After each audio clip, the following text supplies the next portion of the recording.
जीव जगत के लक्षण का अगला पॉइंट यह प्रजनन विधि है। बच्चों, प्रजनन विधि जानने से पहले आपको पहले के 5 पॉइंट को जानना जरूरी होगा, जिसे आप आई बटन पे क्लिक करके देख सकते हैं। तो बच्चों, मोनेरा जगत में प्रजनन यह लैंगिक जनन, अलैंगिक जनन और विपरीत परिस्थिति में बीजाणु के द्वारा होता है।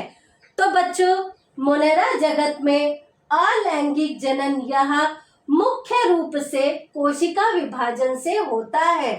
उसमें भी बच्चों द्विखंडन, जिसे बाइनरी फिशन कहते हैं, इनसे होता है। उदाहरण के तौर पर यह एक बैक्टीरिया की कोशिका है जो बीचों बीच विभक्त होते हुए 2 नए बैक्टीरिया कोशिका को बनाते हैं। बच्चों, इसी प्रोसेस को द्विखंडन कहते हैं।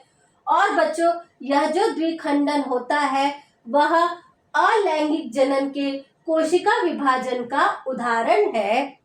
तो बच्चों, अलैंगिक जनन का अगला प्रकार यह मुकुलन है। बच्चों, मुकुलन को बडिंग भी कहते हैं, जिसमें जनक कोशिका का कोशिका द्रव्य मुकुल के रूप में विकसित होता है, जिससे नया जीव बनता है। उदाहरण के रूप में बच्चों, जैसे यह एक कोशिका है जिसके अंदर यह कोशिका द्रव्य भरा हुआ है।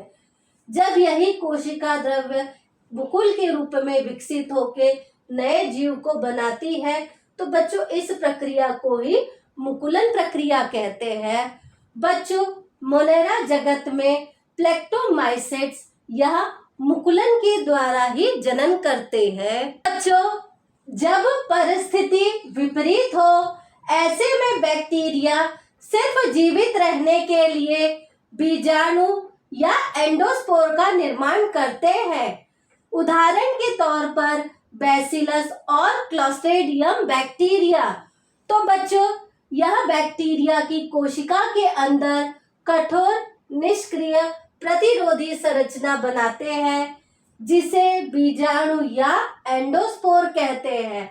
बच्चों, यह एंडोस्पोर बनने के बाद जो जनक कोशिका होती है वह अपघटित हो जाती है।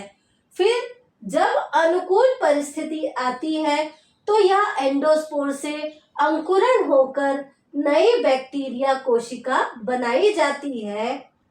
तो बच्चों, बैक्टीरिया में वास्तविक लैंगिक प्रजनन नहीं होता है, पर कुछ विधियों से सिर्फ आनुवंशिक सामग्री का आदान प्रदान होता है, जिसे आनुवंशिक पुनर्संयोजन कहते हैं, जो कि लैंगिक जनन जैसा दिखाई देता है।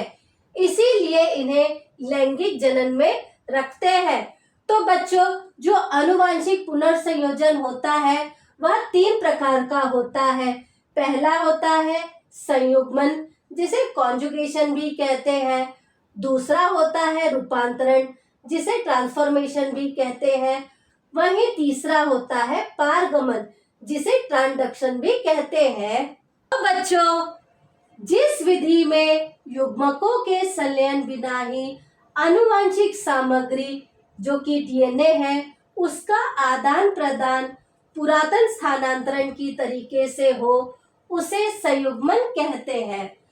जैसे दाता कोशिका के अंदर जो प्लाज्मिड होता है, जो कि अतिरिक्त आनुवंशिक सामग्री है, वह प्राप्तकर्ता कोशिका को यह सामग्री पाइलस मतलब संयुग्मन नली के द्वारा पहुंचाता है, जिससे जो प्राप्तकर्ता कोशिका है वह एक नया दाता कोशिका बन जाता है प्लाज्मिड और पाइलस के आने से।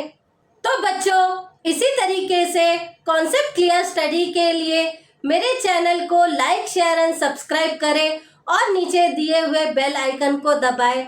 और चैप्टर रिलेटेड कोई भी क्वेरी हो तो कमेंट सेक्शन में जरूर पूछें। बच्चों, अगला प्रजनन का प्रकार यह रूपांतरण है।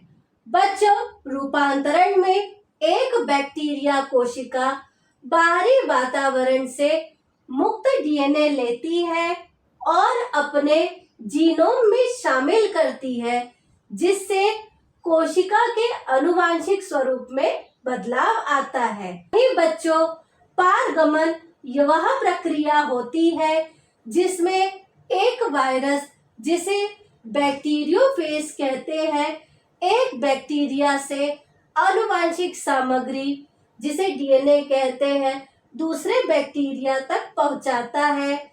इसमें बैक्टीरिया के बीच सीधा संपर्क नहीं होता है।